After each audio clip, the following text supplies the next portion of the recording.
तो class start करते हैं। लास्ट क्लास में हमने कुछ बहुत ही इम्पोर्टेंट ग्राफ के बारे में जाना, और मैंने फिजिक्स आपको 11th क्लास की स्टार्ट की, और 11th क्लास की फिजिक्स में मैंने आपको बताया कि फिजिक्स के दो पार्ट रहते हैं। एक पार्ट तो रहता है थ्योरेटिकल पार्ट, और एक पार्ट रहता है न्यूमेरिकल पार्ट।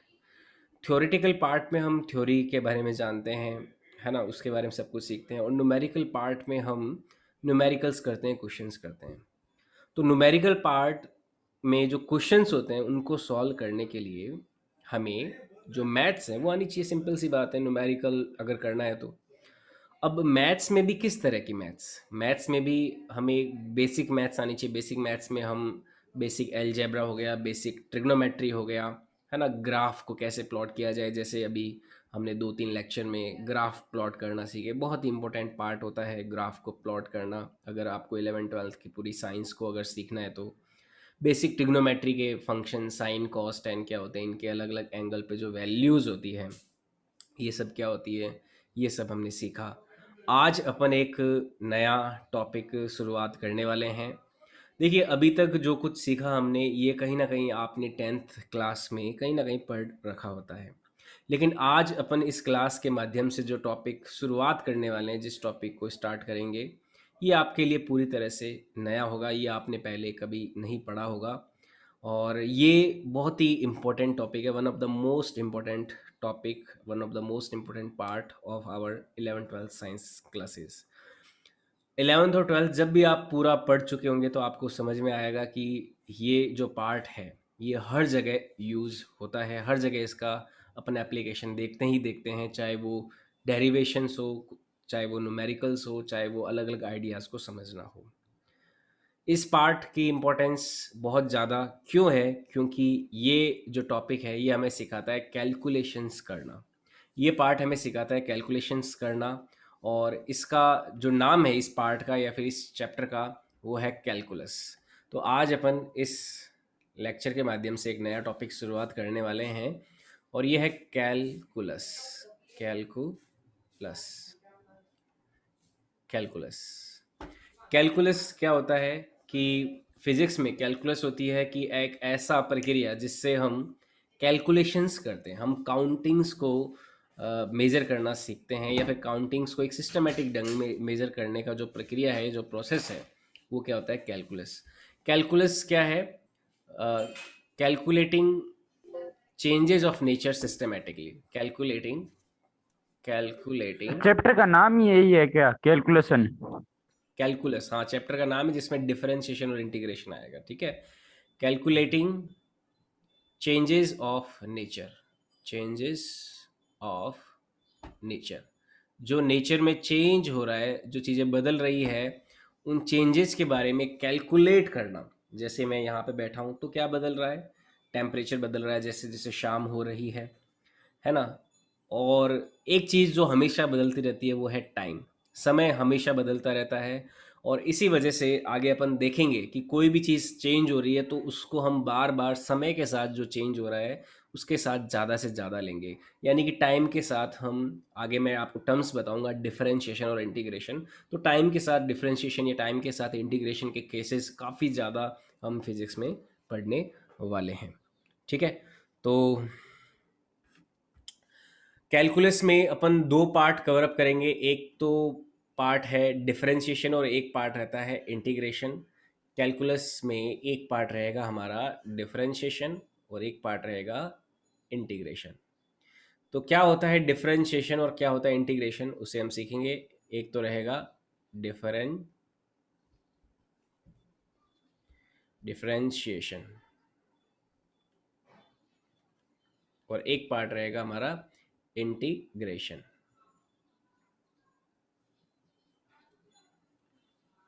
ये दो पार्ट हम सीखेंगे, ठीक है।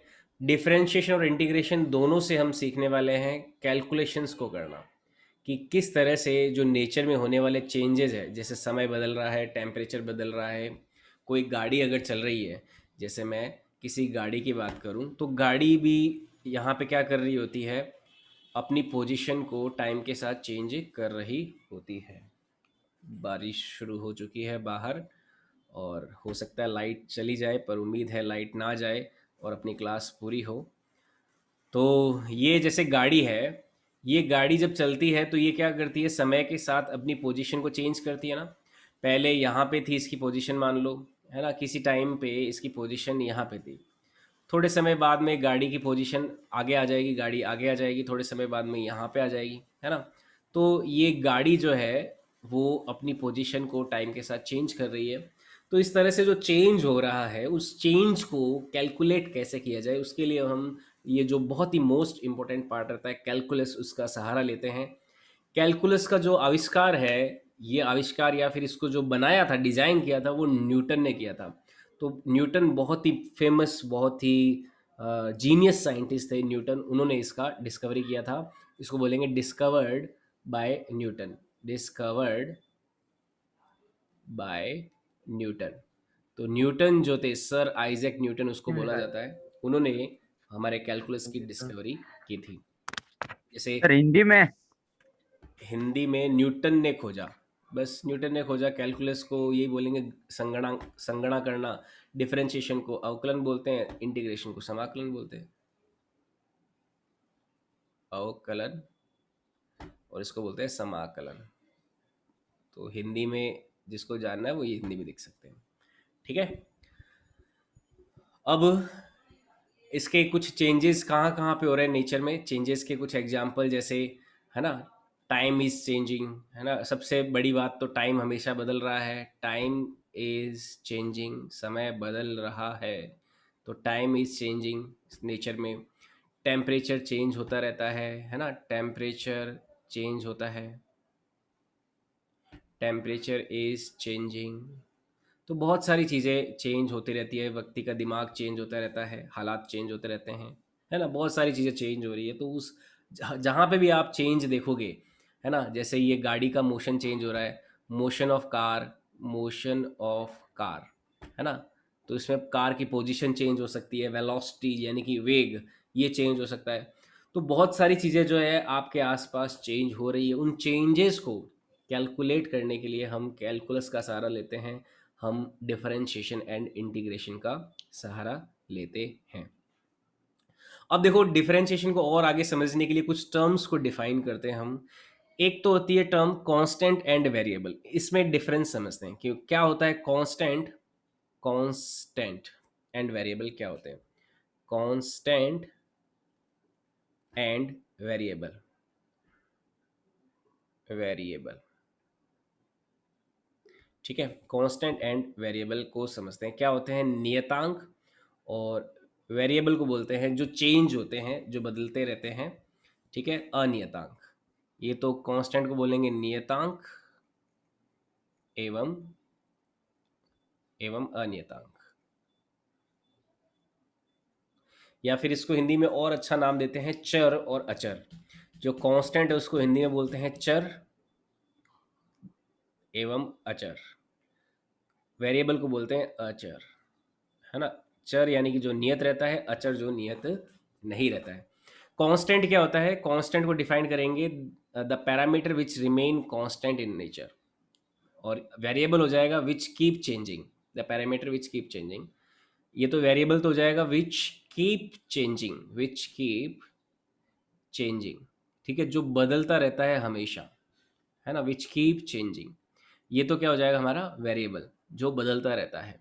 ये हो गया बदलता रहने वाला, बदलता रहता है। जैसे आज सुबह मौसम गर्म था, लेकिन अभी ठंडा मौसम हो रहा है, बारिश हो रही है, तो मौसम बदल गया है। कांस्टेंट क्या हो जाता है, which remain constant, which remain constant, which remain constant, ठीक है, जो नियत रहता है ना, नियत रहता है, ठीक है। अब जैसे अपने आसपास नेचर में हम कांस्टेंट्स और वेरिएबल्स को कैसे देखेंगे। जैसे मैं बात करूँ गाड़ी का मोशन, तो गाड़ी का मोशन जो है, गाड़ी की पोजीशन तो चेंज हो रही है, पहले यहाँ पे थी, फिर यहाँ पे, फिर यहाँ पे, फिर यहाँ पे। लेकिन आपके घर की लोकेशन क्या चेंज होती है कि बार बार, घर की लोकेशन तो फिक्स रहती है। अगर आप मान लो कोई घर चेंज ना करो, तो घर चेंज किया तो नया घर आ गया, लेकिन उस पर्टिकुलर घर की पोजीशन जो थी वो वहीं की वहीं रही। तो नेचर में हम देखते हैं कि कुछ चीज़ें फिक्स रहती है और कुछ चीज़ें चेंज भी होती रहती है। जैसे आपकी आंखें दो हैं तो कल भी दो थी, आज भी दो है ना? लेकिन उसका जो साइज है वो थोड़ा बदल सकता है। अगर मान लो आप छोटे बच्चे से बड़े बच्चे की ओर बन रहे हो, तो हो सकता है आपकी आंखें पहले छोटी थी, अब वो बड़ी बड़ी होने लग गई। पहले आपके कान छोटे थे, बड़े होने लगे। लेकिन अगर मैं संख्या की बात करूं, तो यहाँ पे नंबर जो है, पहले भी दो कान थे, अब भी दो आंखें हैं। ऐसा नहीं है कि आपकी तीसरी आंख यहाँ पे शिव जी की तरह खुल गई हो, ऐसा नहीं है।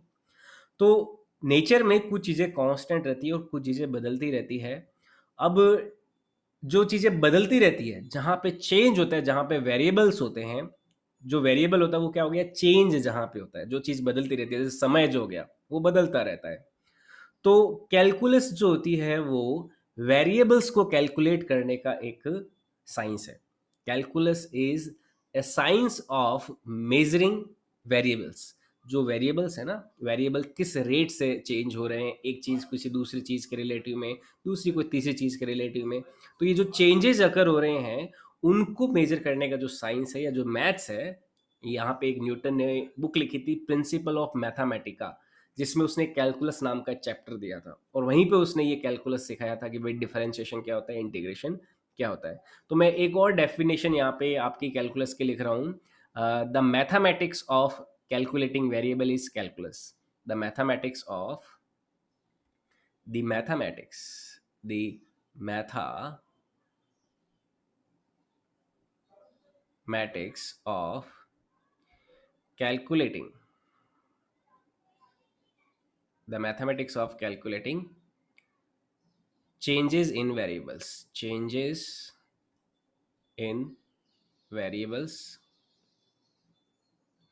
is called calculus।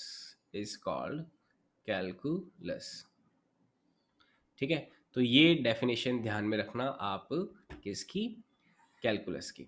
ठीक है, हिंदी में इसको बोलेंगे, हिंदी में मैं बोल देता हूँ, लिखना थोड़ा मुश्किल रहेगा, कि किसी अचर में होने वाले परिवर्तन में गणना के लिए उपयुक्त गणित क्या कहलाती है, आपकी कैलकुलस कहलाती है। ठीक है, कैलकुलस को हिंदी में भी कैलकुलस ही बोलते हैं।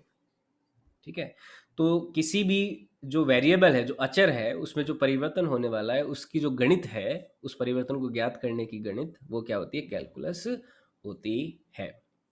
अब मैं कैलकुलस के बारे में थोड़ा सा आपको आइडिया दे दिया। अब मैं एक एक करके जो डिफरेंशिएशन है और इंटीग्रेशन है, इसे हम समझेंगे। सबसे पहले लेते हैं कि क्या होता है differentiation. What is differentiation? Differentiation,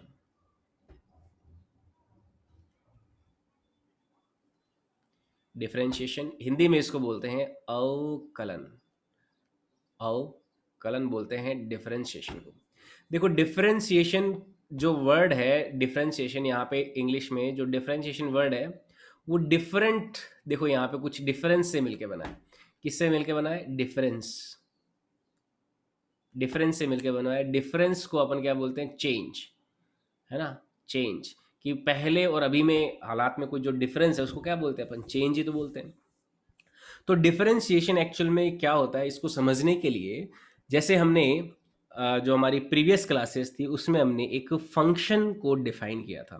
function नाम का एक जो अरेंजमेंट होता है फिजिक्स में या साइंस में, उसे हमने डिफाइन किया था कि जैसे y इज इक्वल टू कोई एफ एक्स, इसे एक फंक्शन कहते हैं। जैसे फंक्शन के एग्जाम्पल लिए थे, y is equal to x हो गया, y is equal to x square हो गया, y is equal to sine x हो गया, y is equal to cos x log x.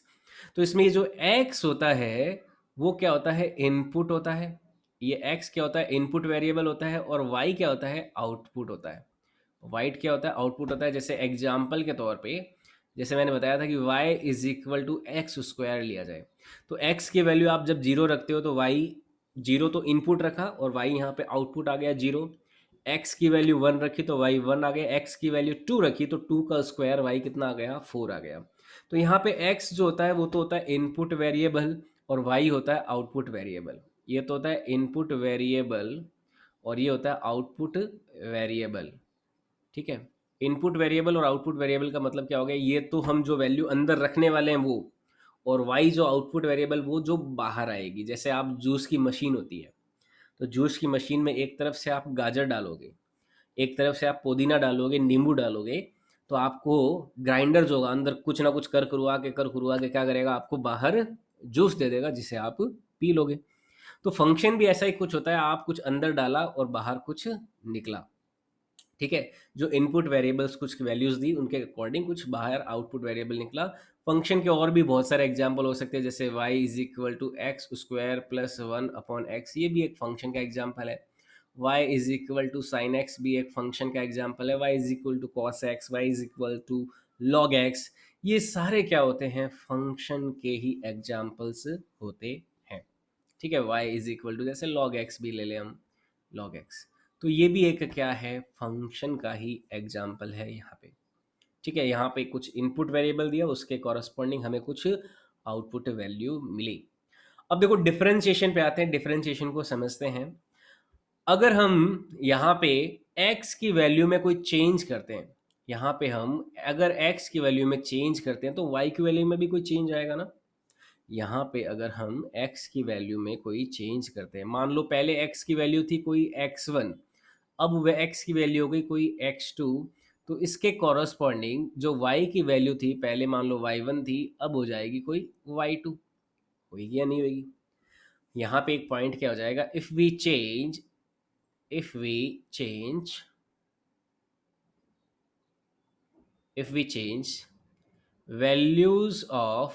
values of x, then there will be there will be then there will be change in values of y। यदि हम x के मान में परिवर्तन करते हैं, मैं बोल रहा हूँ, बोल के आप ध्यान रखना, क्योंकि आपको ये रिटर्न में एग्जाम तो नहीं देना है सुनील और रंजित, तो आप एक बार वो जो मैं ओरली बोल रहा हूँ उसी को ही आप ध्यान से समझना सुनना। क्योंकि अब आपको रिटर्न में ज़्यादा लिख, क्योंकि आपके यूज़ नहीं आने वाला, आपको तो बस बेसिक फंडामेंटल्स सीखने हैं ताकि आप ऑब्जेक्टिव क्वेश्चंस को, आप जो नीट के जो क्वेश्चंस है उनको आप अच्छे से हैंडल कर पाओ। तो if we change values of x then there will be change in values of y. अगर हम एक्स की वैल्यूज़ में यहाँ पे परिवर्तन करेंगे तो वाई की वैल्यू में भी हमें परिवर्तन मिलेगा। जैसे यहाँ पे कुछ एक्स चेंज किया तो यहाँ पे वाई में भी कुछ चेंज हमें मिलेगा। जैसे मैं यहाँ पे क्या कर सकता हूँ, अगर मैंने मान लो एक्स की वैल्यूज़ में जो चेंज किया एक्स की वैल्यू में, वो चेंज को अपन कितना बोलेंगे, जैसे मान लो चेंज इन एक्स, मान लो एक्स में जो चेंज आया वो कितना आया, पहले था x1, फिर हो गया x2, तो x2 माइनस x1 क्या हो जाएगा, इसे कहेंगे चेंज इन x। और चेंज इन एक्स को अपन एक नया सिंबल देते हैं, इसको बोलते हैं डेल्टा एक्स। ये डेल्टा क्या है, ट्राइंगल है ना। ये ट्राइंगल क्या है, ट्राइंगल का ये जो सिंबल है, ये ट्राइंगल का सिंबल यूज होता है to indicate the change in a variable. ये यूज होता है to indicate changes in variables. तो कोई भी जो अचर राशि है, जो परिवर्तनशील कोई पैरामीटर है, जैसे x या y हो गया, तो उसमें जो चेंज आया है, मान लो पहले वैल्यू x1 थी अब x2 हो गई, तो उस चेंज को इंडिकेट करने के लिए हम क्या यूज़ करते हैं, ये एक ट्राइंगल यानी कि डेल्टा इसको नाम होता है, इसका नाम क्या होता है, डेल्टा। इसको यूज़ करते हैं डेल्टा, इसको बोलते हैं डेल्टा, ऐसे डेल्टा। तो डेल्टा यूज करते हैं तो ये क्या हो जाएगा, चेंज इन एक्स को हम क्या बोलेंगे, डेल्टा एक्स बोलेंगे, जिसकी वैल्यू क्या हो जाएगी, x two minus x one हो जाएगी। इसी तरह से मैं चेंज इन वाई की बात करूं, अगर चेंज इन वाई की बात करें तो ये हो जाएगी कोई y2 - y1, यानी कि फाइनल माइनस इनिशियली तो होता है ना। जो चेंज आया, जो बदलाव आया, उसको कैसे लेंगे, जो अंतिम मान था उसमें से जो प्रारंभिक मान है, जो फाइनल वैल्यू, उसमें से हम इनिशियल वैल्यू को घटा देंगे, उसी तरह से तो आएगा। तो यहाँ से चेंज इन वाई कितना आ गया, डेल्टा वाई आ गया। आई बात समझ में? तो इसको बोलेंगे चेंज इन वाई और इसको बोलेंगे चेंज इन एक्स। तो y2 - y1 हो गया चेंज इन वाई, और x2 - x1 हो गया चेंज इन एक्स। ओके, अब देखो एक नई टर्म और डिफाइन करते हैं, rate of change in y with respect to x. अब अपन एक नई टर्म डिफाइन कर रहे हैं, बहुत ही इंपॉर्टेंट, ध्यान से समझना। Rate of rate of change in y with respect to, with respect to x, y में एक्स के सापेक्ष परिवर्तन की दर, वाई में एक्स के सापेक्ष परिवर्तन की दर। देखो जब भी कोई सापेक्ष कोई चीज आती है, रिलेटिव कुछ आती है, रेस्पेक्ट आती है, विद रेस्पेक्ट टू, अब देखो आगे जब मैं विद रेस्पेक्ट टू लिखूंगा उसको डब्ल्यू आर टी लिखूंगा, ये बात ध्यान में रखना। विद रेस्पेक्ट टू को मैं शॉर्ट में डब्ल्यू आर टी लिखूंगा क्योंकि काफ़ी जगह ये यूज़ होने वाला है। तो कोई भी अ, अगर चेंज को या फिर किसी भी एक क्वांटिटी को किसी दूसरे क्वांटिटी के रिलेटिव में अगर हम देखना चाहते हैं, तो इसके लिए हमें क्या करना पड़ता है, एक क्वांटिटी में दूसरी क्वांटिटी को या तो डिवाइड करना पड़ता है या फिर एक क्वांटिटी में से दूसरी क्वांटिटी को घटाना पड़ता है। यहाँ पे rate of change with respect to, rate of change in y with respect to x लिखना है, तो ये हो जाएगी rate of change in y with respect to x, तो हम क्या करेंगे डेल्टा वाई में डेल्टा एक्स का डिवाइड कर देंगे। यहाँ पे डेल्टा वाई में जब डेल्टा एक्स का डिवाइड किया तो इसको अपन बोलेंगे rate of change in y with respect to x, इसको बोलेंगे वाई में एक्स के सापेक्ष परिवर्तन की दर, ये कहलाएगी delta Y upon delta X, इसको बोलेंगे Y two minus Y one upon X two minus x one. इसका देखो क्या फिजिकल मीनिंग क्या है, एक्चुअल में ये हो क्या रहा है यहाँ पे, इसको थोड़ा ध्यान से समझने के लिए मैं वापस मैं गाड़ी पे आता हूँ। गाड़ी की पोजीशन पे मान लो x1 पोजीशन थी इसकी t1 टाइम पे, और यहाँ पे जब आता है तो कोई x2 पोजीशन हो जाती है t2 टाइम पे। तो यहाँ पे मैं delta x upon delta t जो होगा ये क्या हो जाएगा, x2 minus x one upon t1 minus t2 minus t1 हो जाएगा। मान लो t1 समय पर x1 पोजीशन थी और t2 समय पर x2 पोजीशन थी, तो मैं डेल्टा एक्स को क्या लिखूंगा, x two minus x one, और डेल्टा टी क्या लिखूंगा, t two minus t one. तो ये क्या हो जाएगा, rate of change in x यानी कि position with respect to time. तो जो डिस्टेंस अपॉन टाइम होता है वो क्या होती है, वेलोसिटी होती है। यहाँ पे ये क्या होती है, वेलोसिटी होती है। आगे हम जब फिजिक्स में पढ़ेंगे तो वेलोसिटी क्या होता है, delta x upon delta T होता है, पोजिशन में चेंज अपॉन टाइम में चेंज, तो ये आता है वेलोसिटी। तो यहाँ पे जो वेलोसिटी होता है जैसे मीटर पर सेकंड होता है ना, तो ऊपर मीटर तो किसका आता है, लेंथ का या पोजीशन का आता है, नीचे सेकंड किसका आता है, टाइम का आता है। तो वेलोसिटी क्या होती है, rate of change in rate of change in position with respect to time, वो क्या होता है, rate of change in position with respect to time होता है वेलोसिटी। वैसे ही यहाँ पे हम कोई जनरल केस ले रहे हैं, वहाँ पे तो क्या था, पोजीशन और टाइम की बात हो रही थी, मैं कोई जनरल केस ले रहा हूँ कि यहाँ पे x और y में अगर मान लो x कोई वेरिएबल है और y कोई वेरिएबल है, तो इन दोनों में अगर हम रेट ऑफ चेंज देखें तो ये क्या हो जाएगा, delta Y upon delta x हो जाएगा। ठीक है, अब देखो delta Y upon delta x हो गया, ये हो गया rate of change in y with respect to x.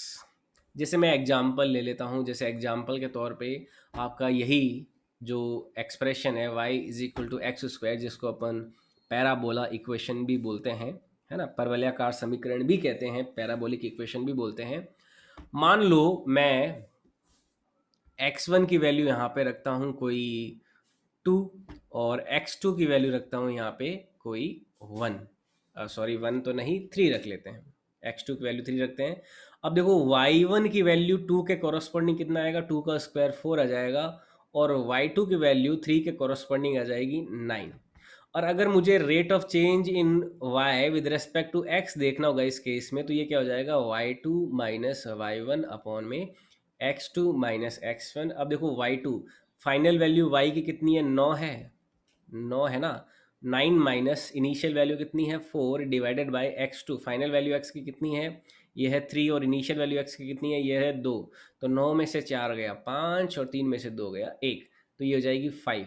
यानी कि 5 जो है वो क्या हो गया, rate of change in y with respect to x यहाँ पे हो जाएगा। तो अगर आपको rate of change in y with respect to x निकालना है तो ऊपर तो क्या लिखोगे, चेंज इन y, जैसे मैं यहाँ पे फॉर्मूला लिख सकता हूँ delta Y upon delta x, ये क्या है, रेट ऑफ चेंज, ये है rate of change in y with respect to x, इसको बोलेंगे rate of change in y with respect to x, इसको क्या बोलेंगे, ये ऊपर तो गया, ऊपर तो हो गया चेंज इन y, ऊपर तो लेंगे चेंज इन y, और नीचे ले लेंगे चेंज इन एक्स, नीचे ले लेंगे चेंज इन एक्स। तो जो y में चेंज आया है उसमें जब हम x में जो चेंज आया उसका जब डिवाइड करेंगे तो उससे हमें क्या मिल जाएगा, rate of change in y with respect to x। यहाँ तक आपको थोड़ा थोड़ा क्लियर हुआ होगा कि भाई कैलकुलस है क्या, डिफरेंशिएशन क्या है। तो अपन डिफरेंशिएशन को पढ़ रहे हैं, तो डिफरेंशिएशन को पढ़ने से पहले अपन ने थोड़े जो चेंजेज हो रहे हैं, रेट ऑफ चेंज क्या है वगैरह वगैरह क्या है, फंक्शन क्या है, इनपुट वेरिएबल आउटपुट वेरिएबल, तो इसके बारे में आइडिया हमने लिया। थोड़ा और अपन गहराई में उतरते हैं, अब डिफरेंशिएशन की ओर चलते हैं कि भाई डिफरेंशिएशन क्या है। जैसे अगर मान लो कोई चेंज इस नेचर में कभी भी होता है, जैसे मैं इस पोजीशन की ही बात करता हूँ, जैसे ये गाड़ी है, ये गाड़ी जब यहाँ से चल के यहाँ तक आती है, मैं इसी की बात कर रहा हूँ गाड़ी की। ये जो गाड़ी है, मान लो ये गाड़ी जब यहाँ से चल के आगे जाएगी यहाँ तक, तो देखो गाड़ी जो है पहले यहाँ पे थी, फिर यहाँ पे यहाँ पे यहाँ पे यहाँ पे, देखो यहाँ पे बहुत ही ज़्यादा, अगर मैं इनफाइनाइटली बहुत ही ज़्यादा छोटा जो टाइम जो है, यानी कि देखो टी बराबर यहाँ पे तो मान लो T1 था, T1 से थोड़ा सा मिली सेकेंड वाला टाइम, टी में मैंने थोड़ा सा टाइम इंक्रीमेंट लिया, कोई 0.0000001 सेकेंड का, बहुत ही ज़्यादा छोटा टाइम का मैंने इंक्रीमेंट लिया, तो उस बहुत ही ज़्यादा छोटे टाइम इंटरवल में जो पोजीशन होगी उसमें भी बहुत ही ज़्यादा छोटा सा इंक्रीमेंट आएगा। जैसे मान लो ये यहाँ पे आया, अब यहाँ से थोड़ा और आगे बढ़ा, यहाँ से थोड़ा थोड़ा धीरे धीरे बढ़ रहा है, तो देखो बहुत ही ज़्यादा इनफाइनाइटली बहुत ही स्मॉल छोटा सा जो टाइम इंटरवल है, एकदम फ्रैक्शन ऑफ सेकेंड, एकदम माइक्रो नैनो लेवल का जो टाइम का इंटरवल है, बहुत ही छोटा टाइम।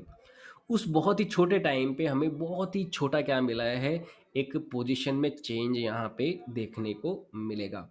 ये बात समझ में आ रही है? बहुत ही ज़्यादा जो छोटा टाइम के इंटरवल में जो चेंज आएगा उसके कॉरस्पॉन्डिंग बहुत ही छोटा पोजीशन में जो चेंज आया वो हमें यहाँ पे मिलेगा।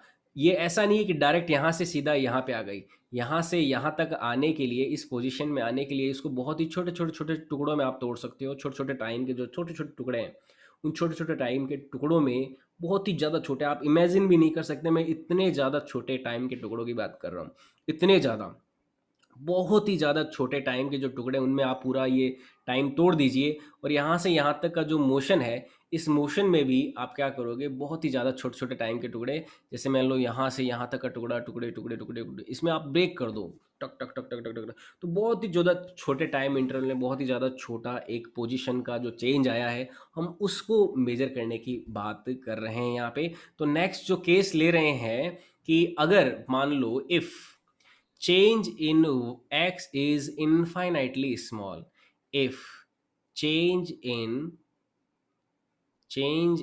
x is infinitely small, इसका देखो मतलब क्या है, infinitely small, अनंत रूप से छोटा है।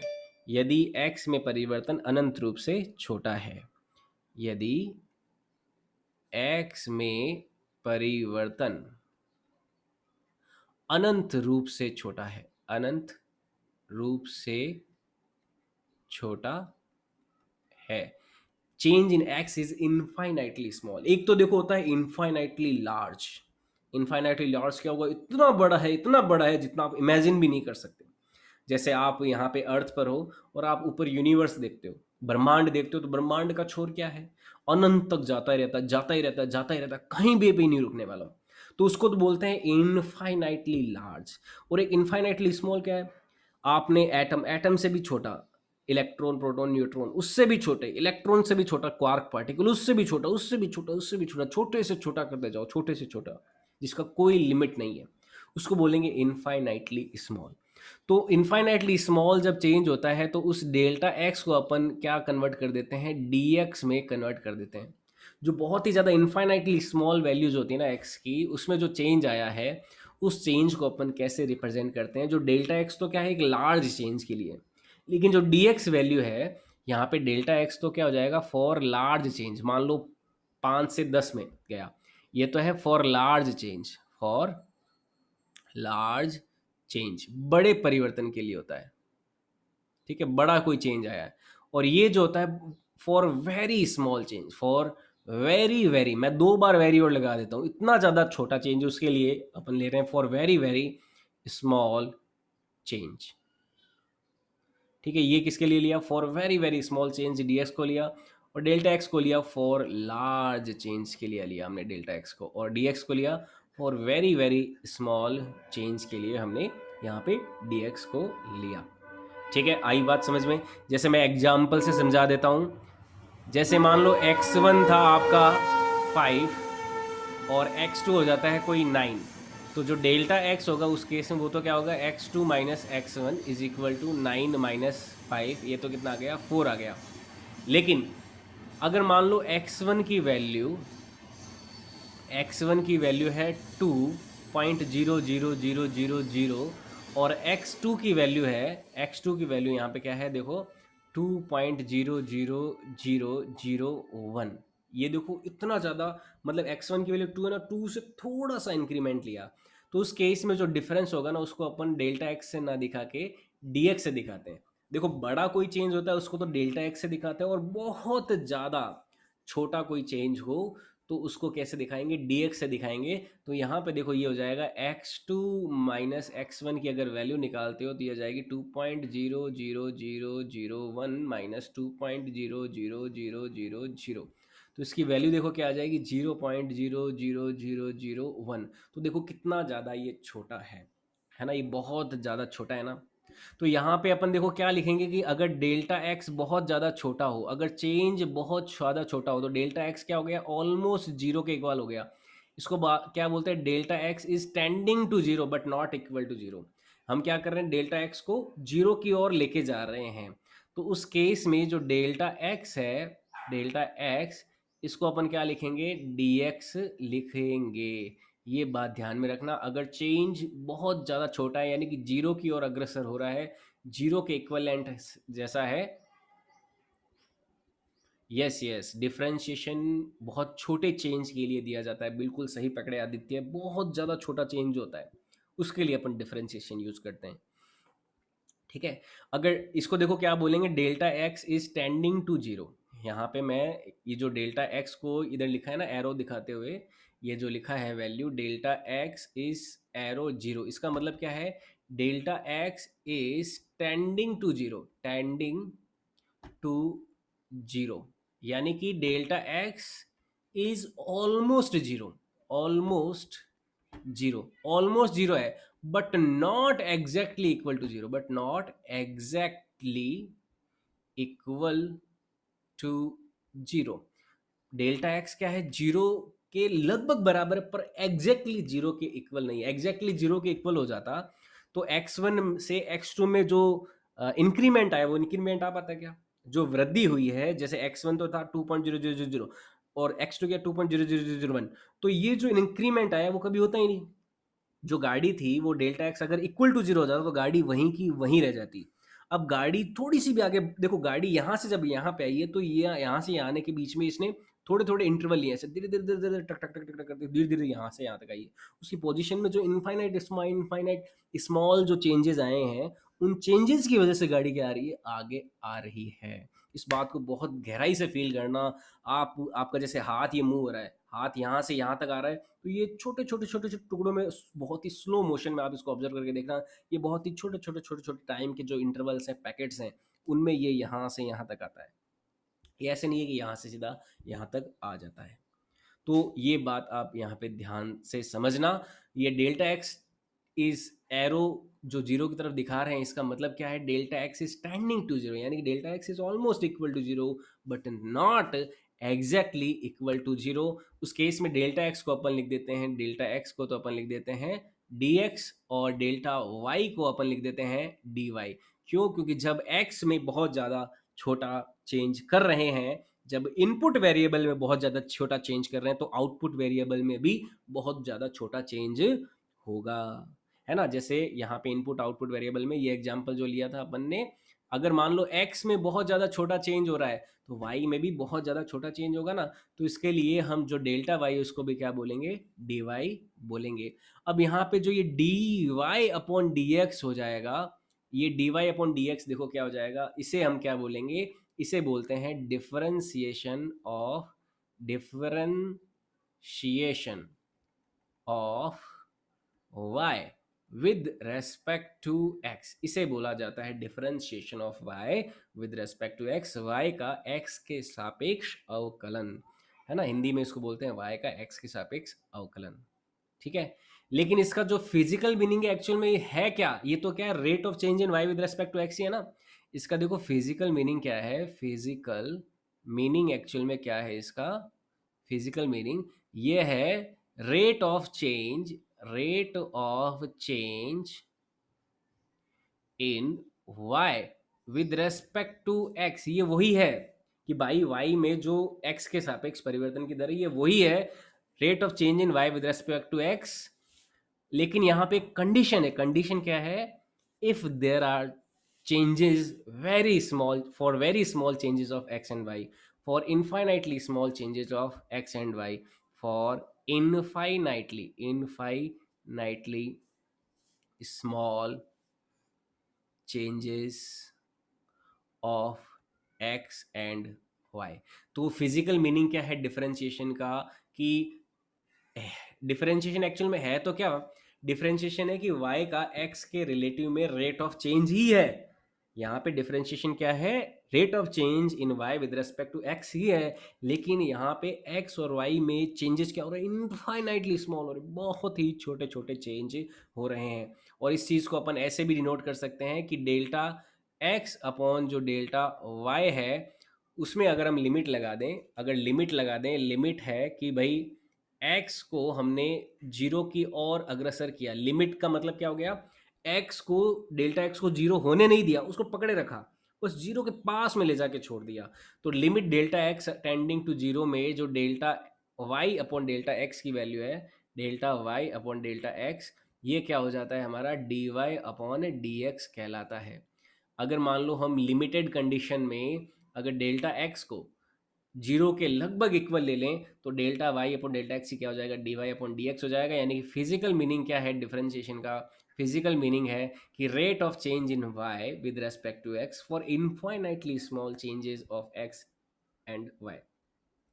जब x और y में इनफाइनाइटली स्मॉल चेंजेस हो रहे हैं, उन इनफाइनाइटली बहुत ही अनंत रूप से छोटे परिवर्तनों के लिए, x और y के अनंत रूप से छोटे परिवर्तनों के लिए जो उसके बदलने की दर है y की x के सापेक्ष, जो रेट ऑफ चेंज है y की x के सापेक्ष, उसी को अपन क्या बोलते हैं, differentiation of y with respect to x बोलते हैं। जैसे मैं अभी हिल डुल रहा हूँ, ये हिल डुल रहा हूँ ना, तो मैं किसके रिलेटिव में हिल डुल रहा हूँ, समय के रिलेटिव में हिल रहा हूँ, मेरा हाथ ऊपर नीचे हो रहा है, तो ये जो अपनी पोजीशन को जो चेंज कर रहा है, ये इनफाइनाइटली स्मॉल छोटे छोटे पीसेज में क्या कर रहा है, अपनी पोजीशन को टाइम के साथ चेंज कर रहा है। तो उसी को हम स्टडी जब करते हैं, उसी का जब स्टडी हम करते हैं, वो कहाँ पे करते हैं, वो करते हैं डिफरेंशिएशन में, अवकलन में। तो ये होता है डिफरेंशिएशन का फिजिकल मीनिंग। आई होप आपको फीलिंग आई होगी, समझ में आया होगा। यहाँ से आगे डिफरेंशिएशन के बारे में अपन कल की क्लास में लेंगे। आज के लिए इतना ही रखते हैं, आज की क्लास का टाइम हो चुका है, तो आज के लिए इतना ही रखते हैं, यहाँ से आगे लेंगे कल। और कंटिन्यूटी बनाए रखें, नोट्स अपनी कॉपी में रेगुलर उतारते रहें, कोई भी डाउट आता है तो पूछ सकते हो। और अभी आज की क्लास के लिए इतना ही रखते हैं, कल अपन डिफरेंशिएशन के बारे में और गहराई में उतरेंगे और ज़्यादा जानेंगे कि एक्चुअल में डिफरेंशिएशन है क्या और इसको फिजिक्स में किस तरह से यूज़ किया जाता है। तो आज के लिए इतना ही, मिलते हैं कल की क्लास में।